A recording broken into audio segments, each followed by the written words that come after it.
Alrighty, welcome back, everyone. We're going to go ahead and get started with the rest of the program. Next up, we have Chris White and Hanna Sauer.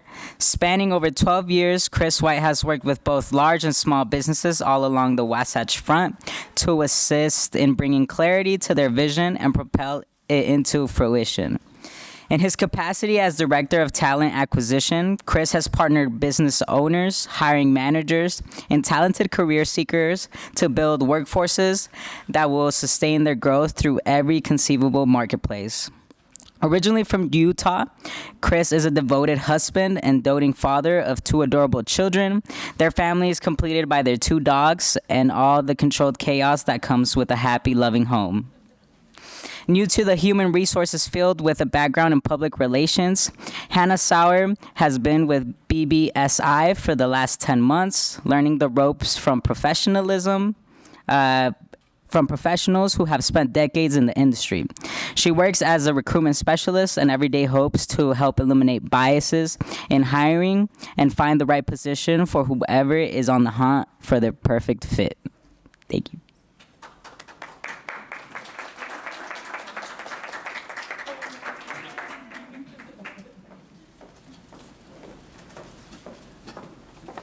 Guys, thank you so much for having us. We are so excited to be here.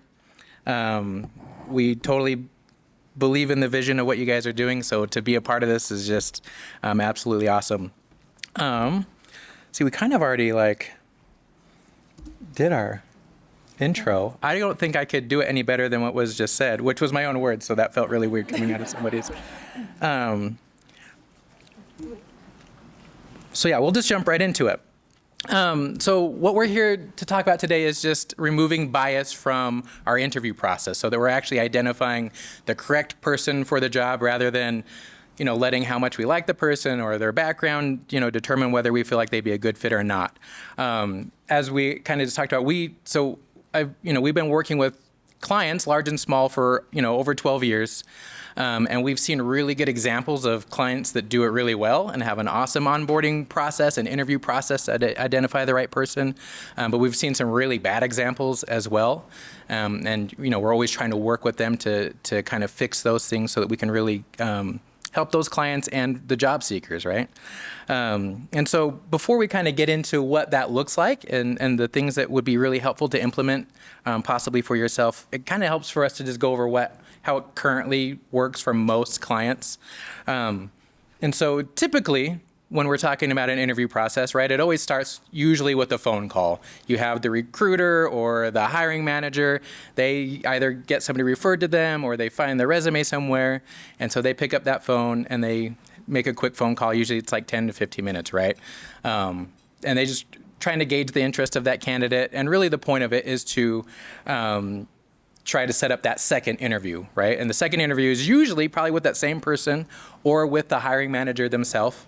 But, we've all been there. Is there anybody who has gotten a job without going through an interview process that would be somewhat traditional? What was yours like? Most of it is just, they already knew me, so they just hired me. Yeah, that's a perfect example. Yeah, and we see that, right? Like if you're already in the bubble and they know you personally, then yeah, you get to skip the steps. But if you're a stranger and they don't know you in advance, right? It's just a standard set of questions, right? Like you sit down with them and it's just a question and answer session.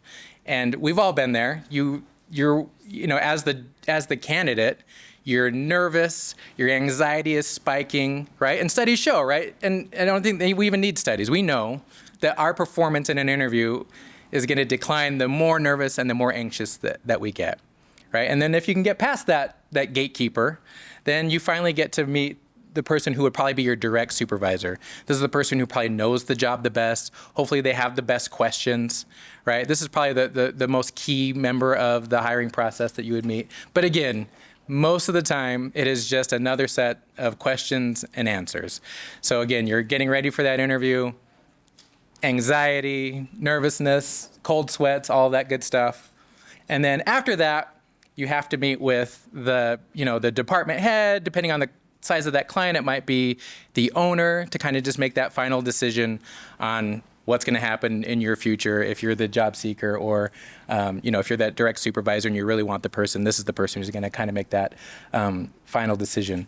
But you can imagine, just as a regular person having gone through that process and how awful that can be a lot of times. But then you add in somebody who maybe has a difficulty in communication. And if communication is the only thing happening, that person's at a severe disadvantage, regardless of their skill set. And then, then if you're coming from somebody who belongs to a marginalized part of our community, and they know everywhere they go, they're already being judged. And then you're going to a situation where literally that's the point of this whole process, is to judge what you're going. You can just imagine that level of anxiety even further, right? It's just exponential. And again, then your ability to perform in that environment tends to plummet even further. So just kind of thinking about that, that's what we're dealing with today, and that's our challenge today, and what we kind of want to overcome.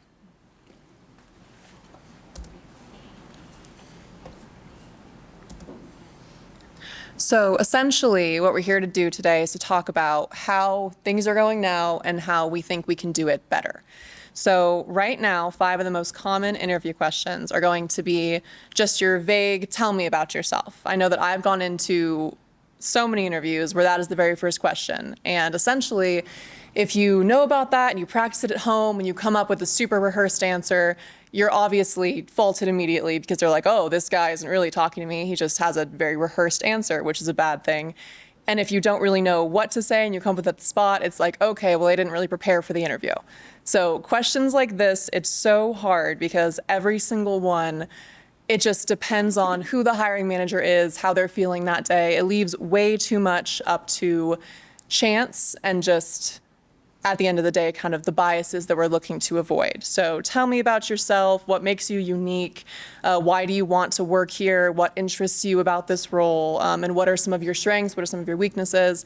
All of these questions just leave so much up to the discretion of the specific hiring manager you're meeting with that day. And so we're just trying to find a way to do better interviews that completely takes the bias out of it. Exactly. And so really kind of to sum it up as far as what we're currently dealing with, there's 2 huge pitfalls with how we're currently doing things.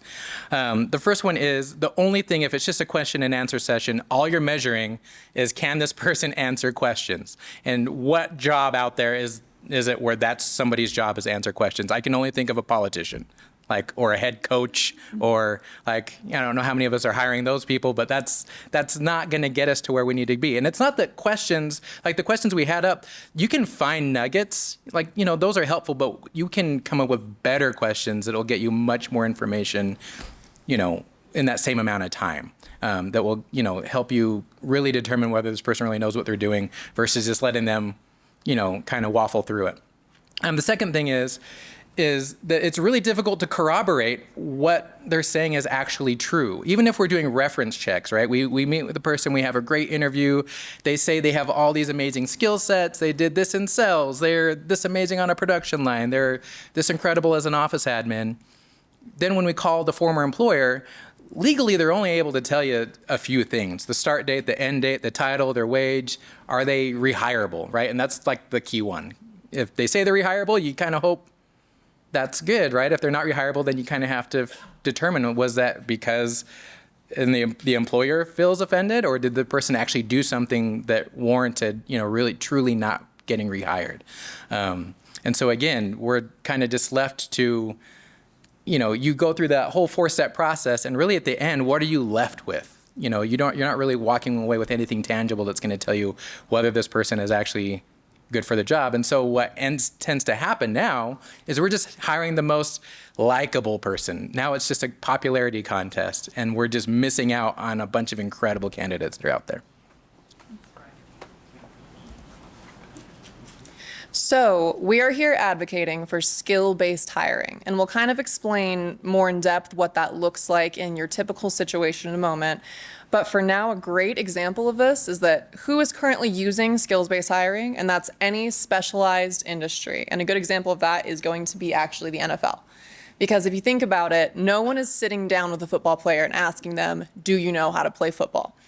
It's a super long process. They're having them go through practice camps and press interviews and like all kinds of things to try and actually witness, do they have the skills to do this very in high demand job, this very public job, and they actually watch them do each part of the position before they hire them on. And so we're not saying, it's quite as high stakes as an NFL player, but there are ways to kind of scale that down to where you can be using the same methods that they do to hire the right employee. Exactly. So just to kind of surmise, so the skills-based hiring method, I'm just going to read it verbatim because I can't say it better than it's written here, but it's intended to remove social bias to better identify talent by placing a higher focus on a candidate's ability to successfully accomplish positional roles, responsibilities, and tasks through strategic questions and practical tests. So it's just those two components. Better questions and then some practical, very cheap, affordable tests that are going to help determine, or corroborate what they're saying is actually true. But that does require some effort on our part as employers, right? As hiring managers. We have to be really proactive and understand the jobs really, really well that we're hiring for. So like it says here, to use the method, you have to have a clear understanding of the position's roles, responsibilities, and tasks. And this is actually a pretty big gap as we're talking to clients. A lot of times that hiring manager, it's somebody in HR, but they don't necessarily see the boots on the ground of what it's actually like to be in that role. And so when that's the case, you can't really expect that person to have very good questions or have a lot of insight into what it is. And so of course, they're just going to determine how likable this person is, or yeah, it sounds like their answers were pretty good, but beyond that, not much. And so we really need to make sure that in that interview process, we have a really clear understanding about what that role is, what that responsibility is, so we can identify the best person for it. So instead of those questions that we talked about a little bit earlier that really are just determining likability or your ability to prepare for an interview, we do have some better questions that we've kind of come up with. There are a couple of categories of these. We have the role-specific questions, which basically is, let's say that you are hiring an office manager. You might say, which tasks would you do first on a Monday morning when you arrive? Like ask them very specific questions about the role and kind of figure out their problem and reasoning style. Then there's also operational and situational questions, which is very similar, but essentially you might give them a scenario of a problem that happens in the office and say, how would you handle this? Or if this happened, what would you do? Exactly. So more specifically, let's pretend we'll take a couple of different positions. So if we had an office admin, right, who has to handle those office administrative duties, what are some of the questions we could be asking versus kind of what's being asked now? So one of the questions that we always have anytime that we have a client interviewing somebody for an office clerical position, it's always just, the person's doing a lot of data entry and they want to make sure maybe they're working for a doctor's office and this information has to be accurate that they're pulling over. And so a bad interviewer will say, are you good? Are you accurate at data entry, right? It's a yes or no question. Terrible, terrible question. Person can just and will only ever answer yes. It does not matter how terrible they are. They will just say yes every time. So you got nothing out of that question. A better interviewer would say something like, how are you in your accuracy, right? And that's a better question. Now that candidate actually has to divulge a little bit more, and maybe you could get a little bit of a conversation going from it, because that's really what you want in an interview. It's not just question, answer, but just to kind of have a dialogue going. But a better question, in my opinion, is how do you ensure accurate data entry?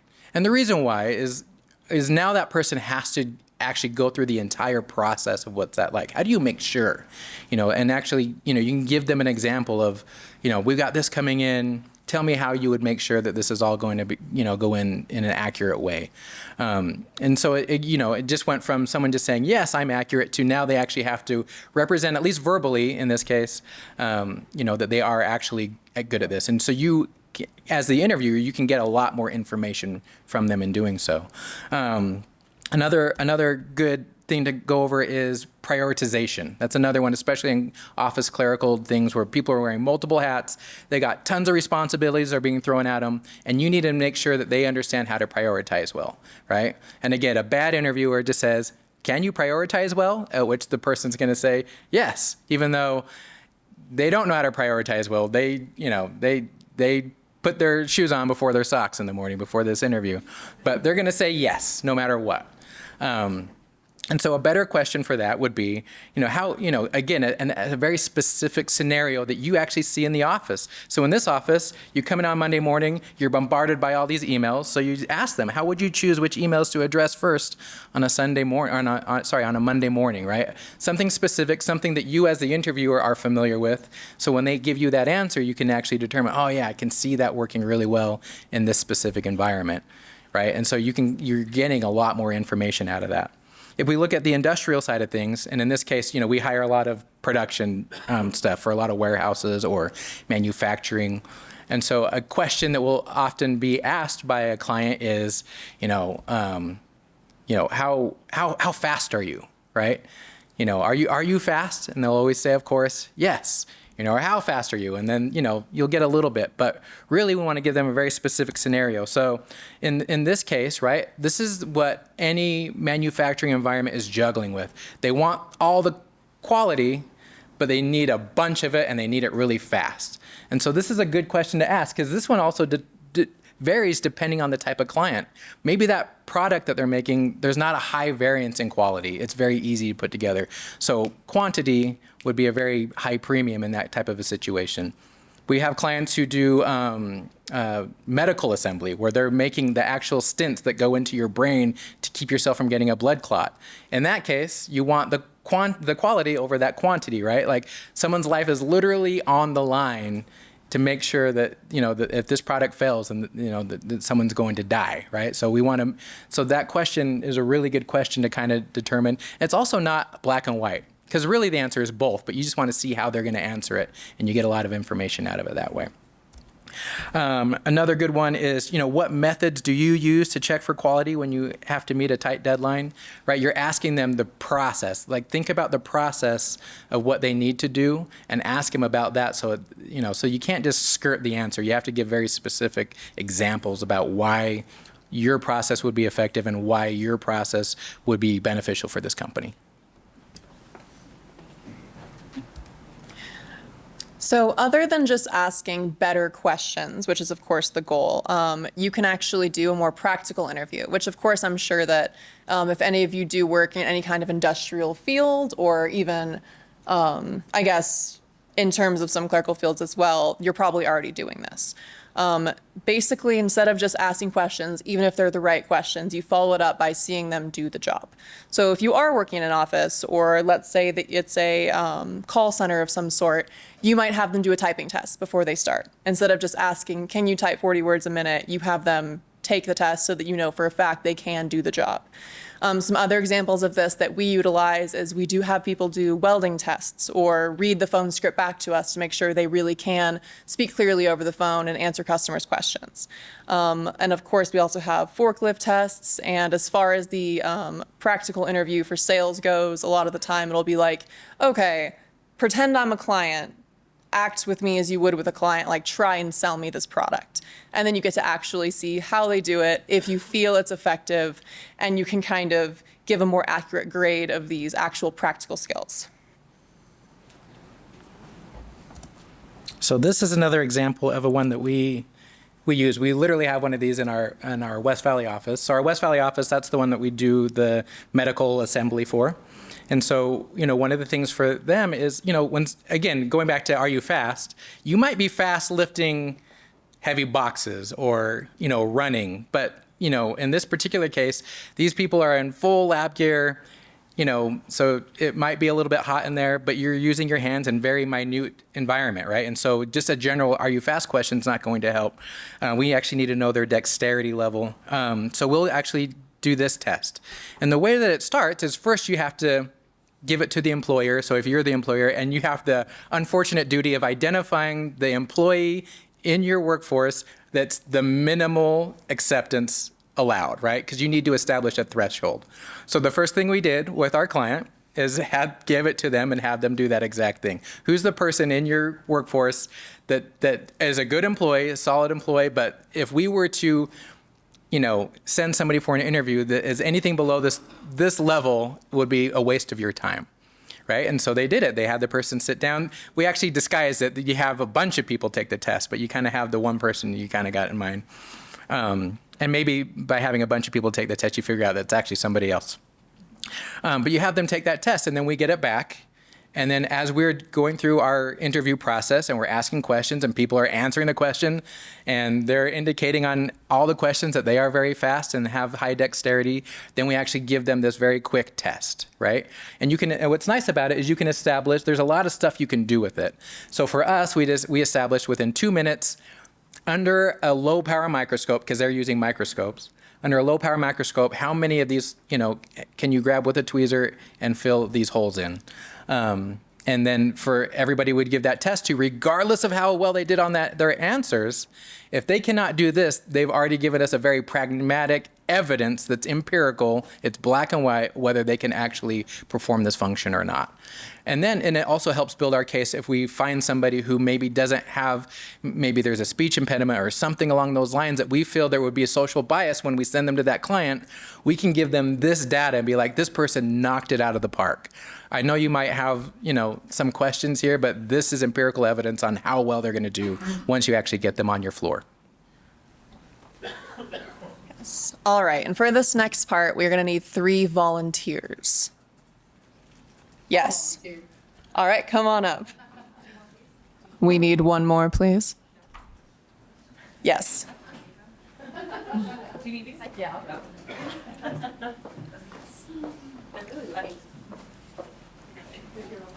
Do you want me to pull it up or do you want me to wait? All right, so we had our youngest employee, Chris's daughter, draw a self-portrait. She's 23. Just kidding. She was given 60 seconds to draw her best self-portrait. Now, let's She's say my worst employee. She's my threshold. So, essentially, in order for us to hire you today as an artist for BBSI, your self-portrait needs to be at least as good as hers is. So, you have 60 seconds to do your very best to draw a self-portrait, and then we'll let you know if you're hired on or not. Do you want me to time it? Ready? You got a timer? Yeah, I'll time it.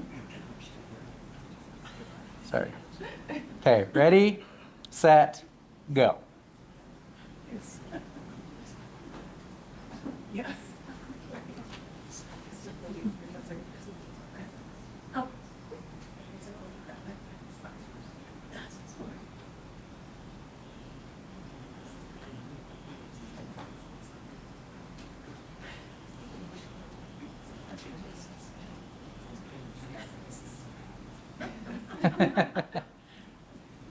'All right, we got 30 seconds.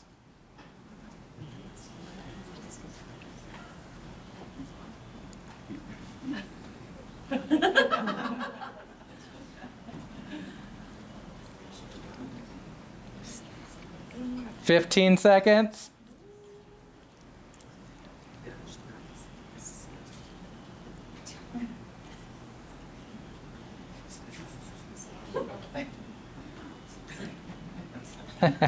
"1 second.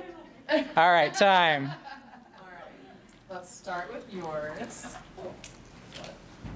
All right. My lid. All right. So, self-portrait number 1.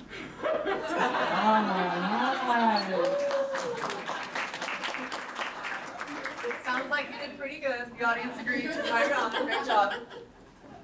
Number 2. Very good, very good.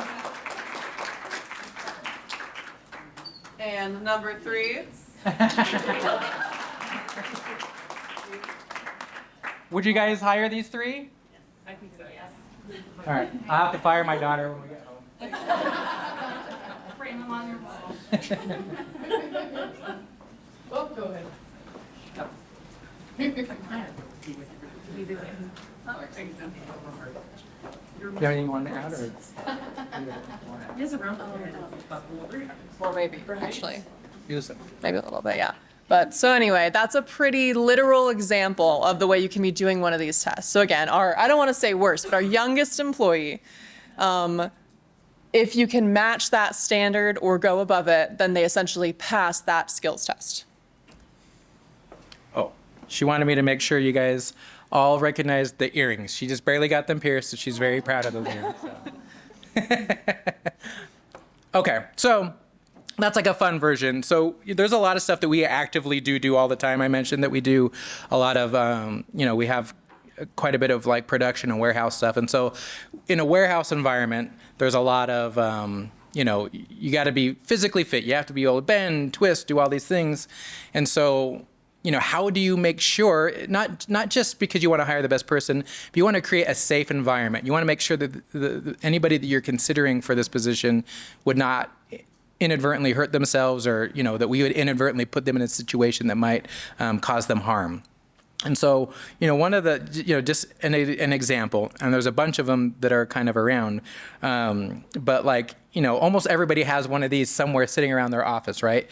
This is just a thing of copy paper. If you get a box of copy paper, they're all the same.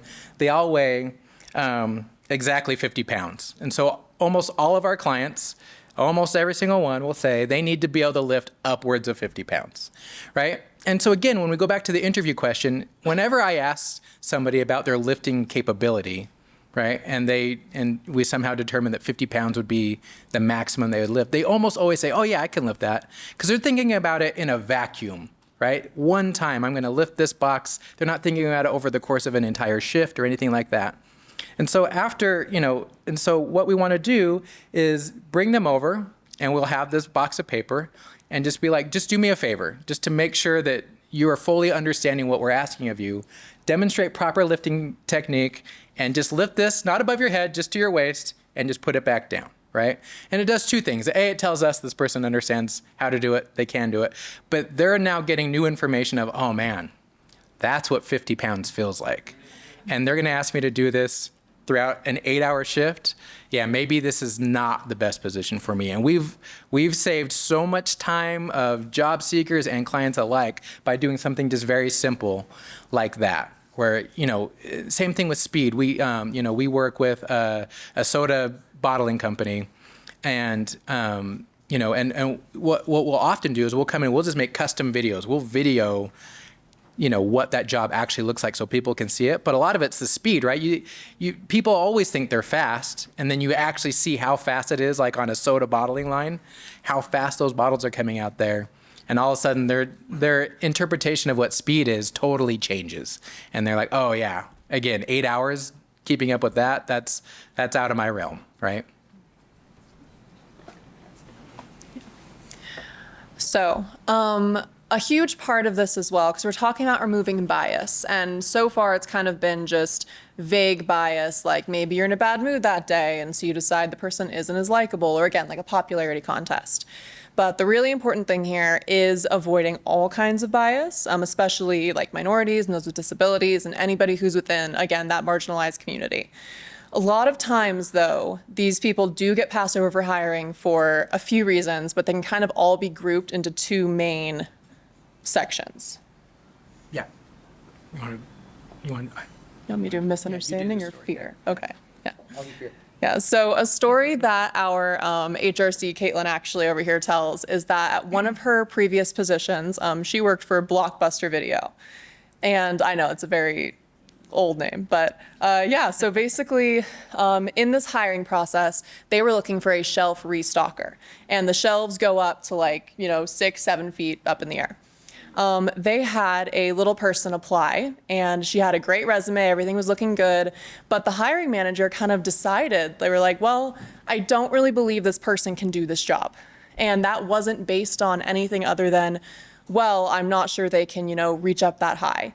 And then essentially it was like, okay, well, have you actually asked this person if they're able to do the job? Have you actually asked them to demonstrate their ability? Because they applied for it, so that implies, something's going on here. And essentially when asked, she just kind of said, oh yeah, no, I have an extended grabber. I use it every day for everything.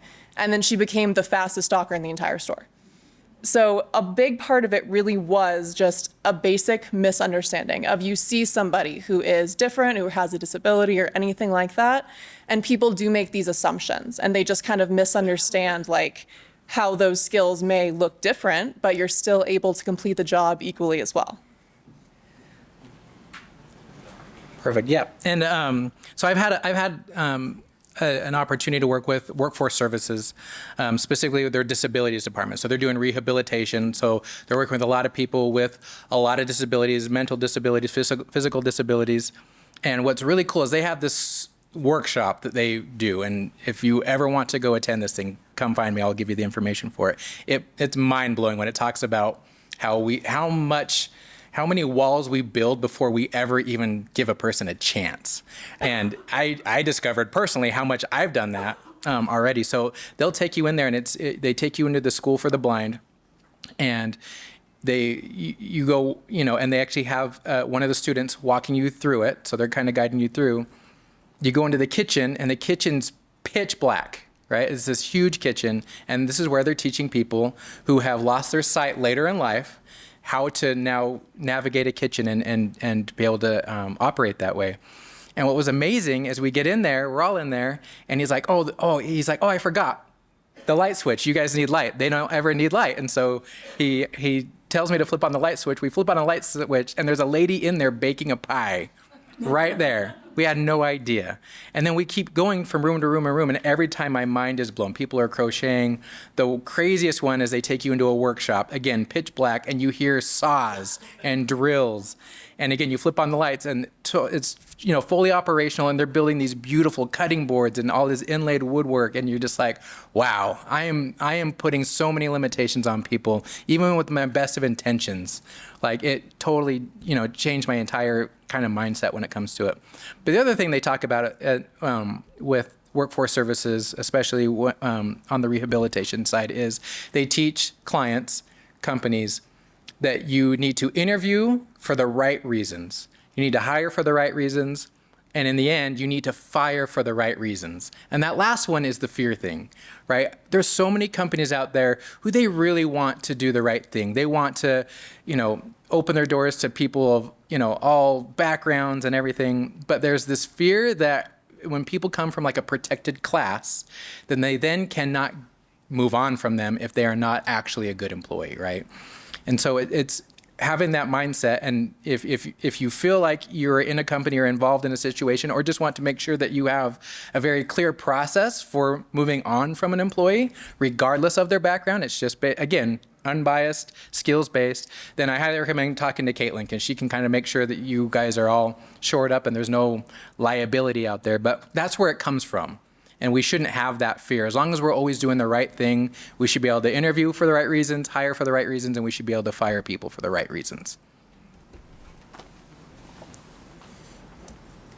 And at the end of the day, if that fear part is still something that might live within your company, again, it's like if you're hiring somebody based on their skills and they start the job and those skills maybe aren't quite up to the standard that you need them to be, you can also fire them based on their skills. That's the whole point of taking the bias out of interviewing, is that at the end of the day, it's about, can you do the job? And an easy way to make sure that you really are interviewing as unbiasedly as possible is just to remember that there are questions that you can and cannot ask in interviews. It's not only illegal to ask them, but it's the easiest way to remove any kind of bias from the interview that you're conducting. And then we just have kind of the examples of those kind of questions up here right now. Like, you cannot ask about age or genetic information, birthplace, country of origin, their citizenship, disabilities, gender, sex, or sexual orientation, your marital status, your family, or your plans to get pregnant in the near future or at all, your race, color, ethnicity, or your religion. That's a question. Mm-hmm. So, questions you can't ask. How can I best ask the question if I am going to have to make an accommodation for someone in the workplace? Or how do I know? What's a good question to ask? I've just asked if they need any accommodations, like regardless of a disability, right? Like, you could be, you might just have you might not be like diagnosed with something, but maybe you have like a back issue, so you need a standing desk or something, right? I think it's always good to be inclusive, regardless of whether it's legal or illegal, right? Like, we want to make everybody feel comfortable in their workplace. So I think it's totally fine to just ask, do you need any type of an accommodation so that we can make sure that you're comfortable? Yeah. Okay. And so that is the end of kind of, oh, yes. We're going to trade questions. Yeah, Jeff, sounds good. on Indeed, they are now asking those questions for quite a few jobs. Can you give me an example of what question they're asking? I haven't seen it. I don't know if you guys have. Also, I are you have. referring to like when you apply for something and then it says also answer these questions? Yeah. Yes. Yeah, so essentially they ask you, do you have a disability? I had one ask me the other day if, what my sexual orientation was, actually. Oh my goodness. Before I ever even got through their process. Yeah, well, And so that's where I'm wondering like how that falls in. Is that just a pre-question that they're able to do before they ever interview you and that makes it legal? Like Well, how does that work? so I work on Indeed, ZipRecruiter, all of those websites all day long. And those questions are free-form typing questions by the employer.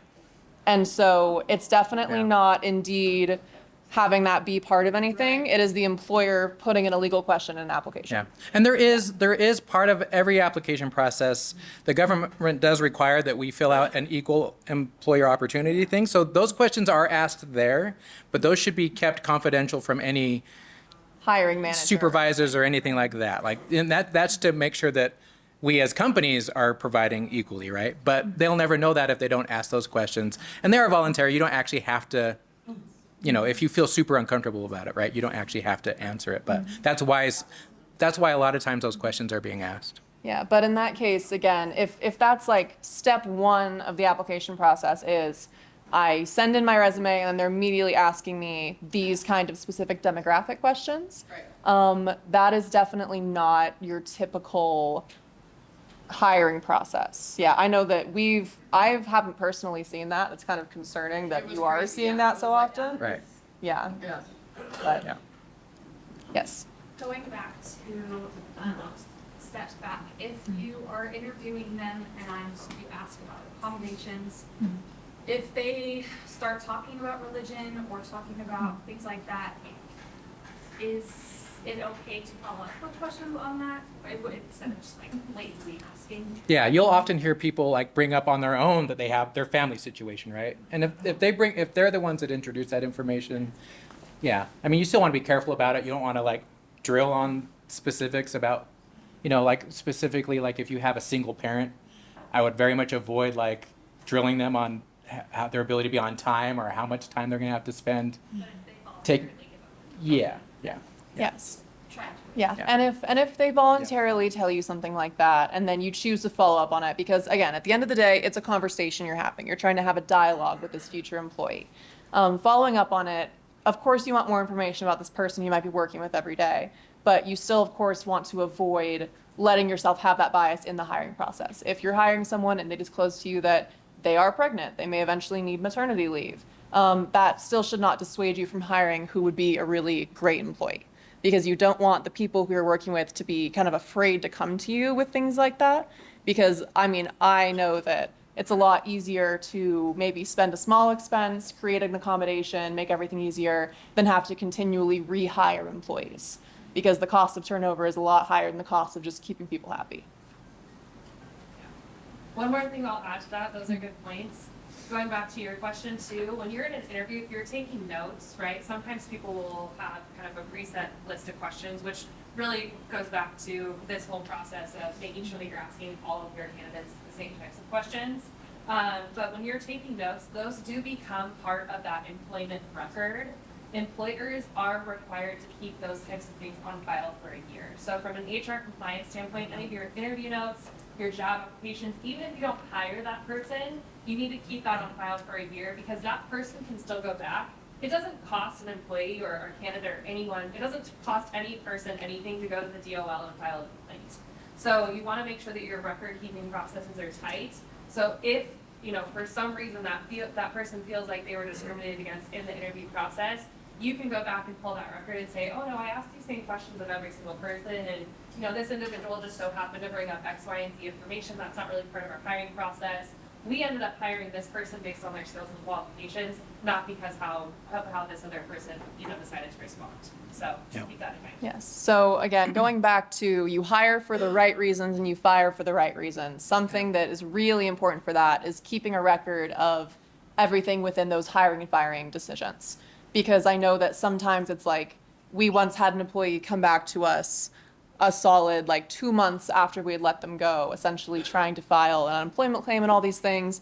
And then we just pulled up their file that had every voicemail they've ever left us about calling out of work for 2 weeks straight with no explanation or no call, no showing. And we had the whole record up of this is exactly why we let them go.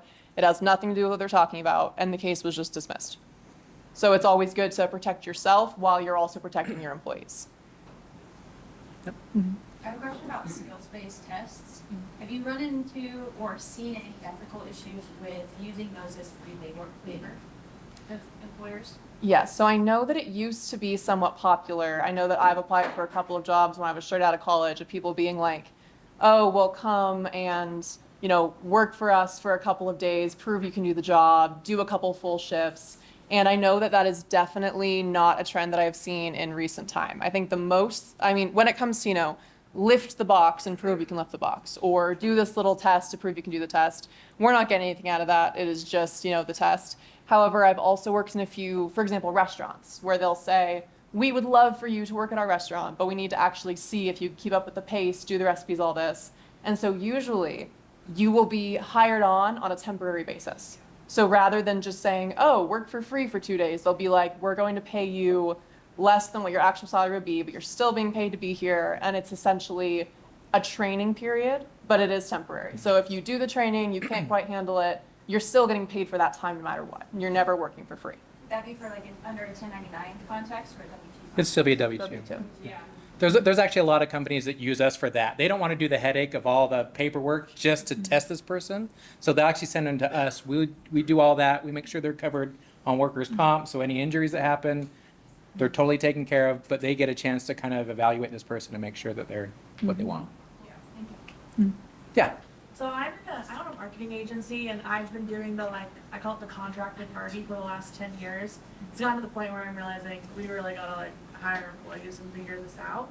So in the state of Utah, how does that, and it's okay if this might not be the field that you want to discuss, but is there I feel like there's a class or somebody that I hire to say, okay, I have this set of humans that I need to convert from 1099 contractors to employees.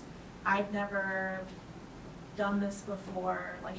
Where would I even start in that process? Yeah. Yeah, so first and foremost, the short and sweet of it, be very careful the way you're classifying 1099. It's becoming more and more difficult to actually properly classify someone as a 1099.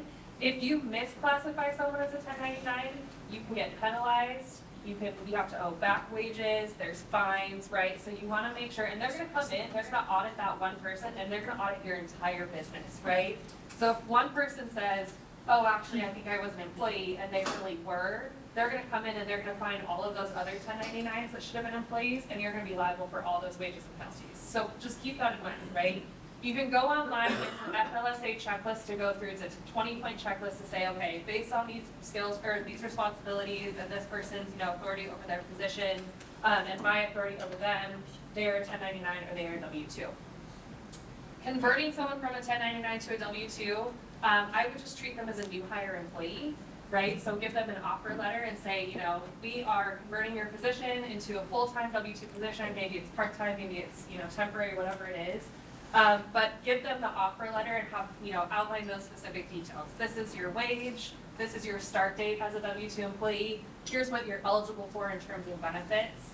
If you guys need a sample offer letter, come find me. I have a booth out there. I can send you one just so it gives you all that information. But have that conversation one-on-one about employee, right? Make sure that there's not any confusion. It can get sticky sometimes, so they can be like, well, how come I'm now suddenly hourly? I should have had all this overtime. So sometimes those one-on-one conversations can be a little bit more difficult, and if you need help approaching those, I'm happy to walk through that with you. Good questions. Any other questions? I don't know if this is the same for either, but do you ever do internships that are not necessarily non-paid and paid, having kind of a probation period? Because I'm kind of in this transition period in the business where I have a lot of freelancers that are typically 1099 according to my accountant. Yeah. Hopefully I'm correct on that. Yeah. But starting to get into more of I'm a wedding florist, so more of the luxury weddings where I'm going to be needing to hire on more people and having consistent interns and or employees that I'm bringing in. And I love the idea of being able to give some people education, and I feel like I'd always want to pay them, but sometimes I don't, Yeah, I don't know how. yeah. So we don't do a lot of interns, but is that something that you want to talk? Yeah, so I would say unless you are like a nonprofit, then you should always have a paid internship. It's hard to offer them unpaid nonprofit or like a school. You're affiliated with a school program. So if you're gonna do internships, make sure they're paid. There's no rules on that. Like you could pay them minimum wage if you wanted, or you could offer them a competitive salary. With interns, aren't there schools that you have to provide them with pay, obviously, and then also, like they're benefiting as much from that internship as you are? Yeah. So education, things like that. Yeah, and usually if someone's seeking an internship, they'll have a specific list of criteria from their institution, because they're usually doing that because they're trying to get some sort of credit or hours, things that they have to fill. So most of the time you can ask that person who's seeking the internship to say what criteria you need to fulfill for your internship, and they should have some sort of form from their institution. Yeah. Yes, when I worked for a while in the hiring department of a local college, and essentially the way that we did it was, if you are, let's say a professor has an internship class, usually they have a list of employers they've worked with a lot, but that list comes from students who are finding the internships and bringing them to the class. So essentially, if you have, maybe you know a student who needs an internship, they would go to that professor, say, I want to work with this business. They would bring you back a form to sign saying, we are a legitimate business. Here is what we do. Here is how I plan on like mentoring them through this. They would bring it back, and then it's that same thing where they'd bring you a list of things they need to get out of the internship. And then you would just need to sign off on hours and things like that. As far as the legalities of it goes, it's really just as long as you fill out paperwork that's brought to you, the burden of proof is on the student. That's good to know. Thank you. We're here for all Alright. your ready questions. Yeah, and like she said, we have a booth out there, so if you have any more questions or anything just very specific you want to talk to us about, we're more than happy to talk to you guys. Yeah. Okay, Guys, thank you so much. thank you.